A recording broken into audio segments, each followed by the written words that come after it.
The National House of Traditional and Khoisan Leaders has bemoaned yet another celebration of Heritage Day without land for the indigenous people. The group says the celebrations will continue to be a hollow gesture until land is restored to its rightful owners.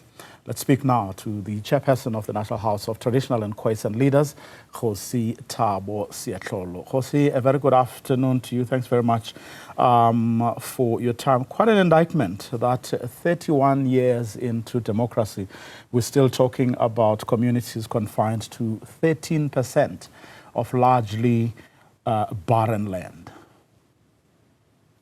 Yeah, no, a good afternoon to the viewers at home. Indeed, it's true, Evoyo. You know, the entire 13% of South Africa occupied by the indigenous people. It's on barren land, as you say. It's just on the periphery of all the fertile land. And that means, you know, as communities, we are systematically excluded from any meaningful economic activity. That would be your industries, your agriculture and mining. Anything is important is miles away from where we live. Therefore, it's almost impossible to do anything of value. Even some of the land that we have, you can hardly plant anything. In any case, agriculture now it's heavily mechanized. You would need, heavy machinery. Of course, as communities, we do not afford those kind of machineries.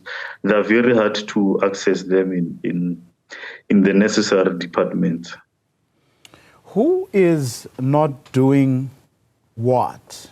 I mean, here. The government is not doing its job. Let's look now. We are just about to enter the planting season, isn't it? There are a lot of hopeful applicants from many rural areas in the country. A lot of them have not been responded to.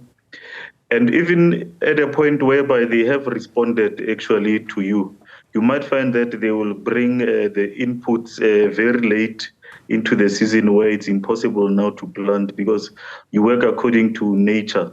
So they might bring those seeds and diesel very late in December or January, or they might even bring the wrong ones. But the fact of the matter is that majority of us as rural communities, it's almost impossible to access those facilities so that we can propel ourselves forward.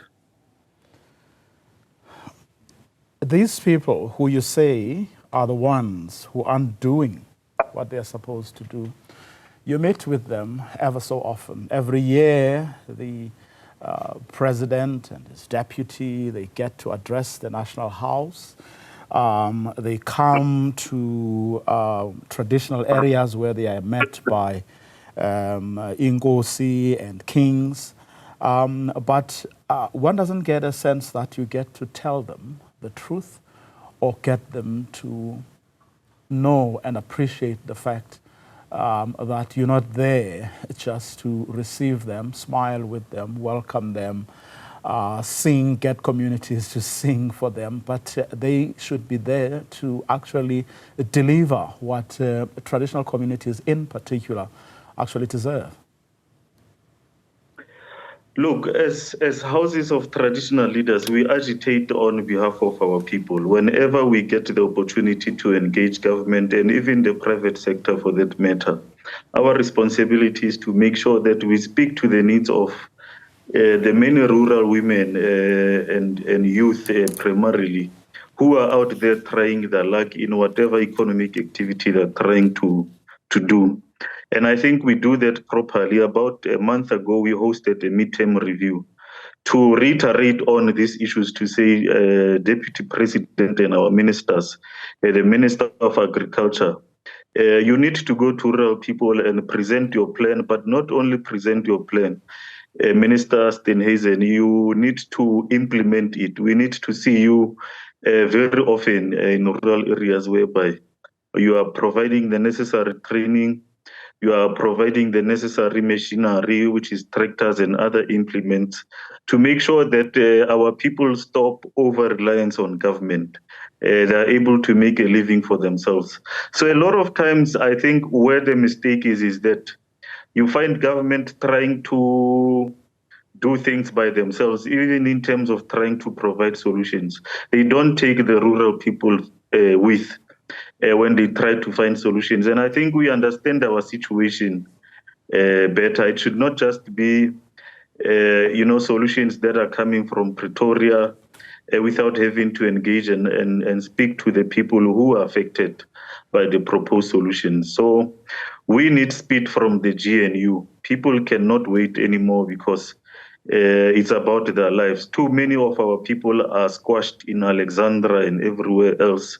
They're living with threats there. We need them to come back home and start making a living for themselves. I know this may sound a bit flippant perhaps. Do you think that the government actually takes the National House of Traditional and Khoisan Leaders seriously? To a certain degree, they do.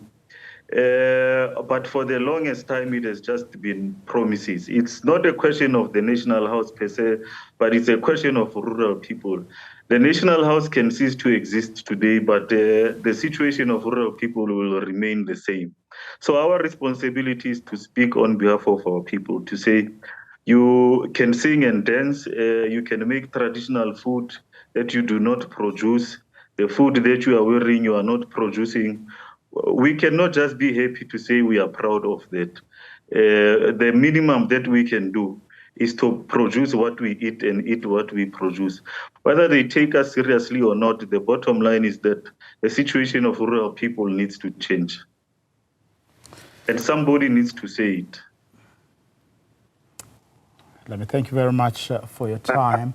Kgosi Thabo Seatlholo, who is the chairperson of the National House of Traditional and Khoisan Leaders.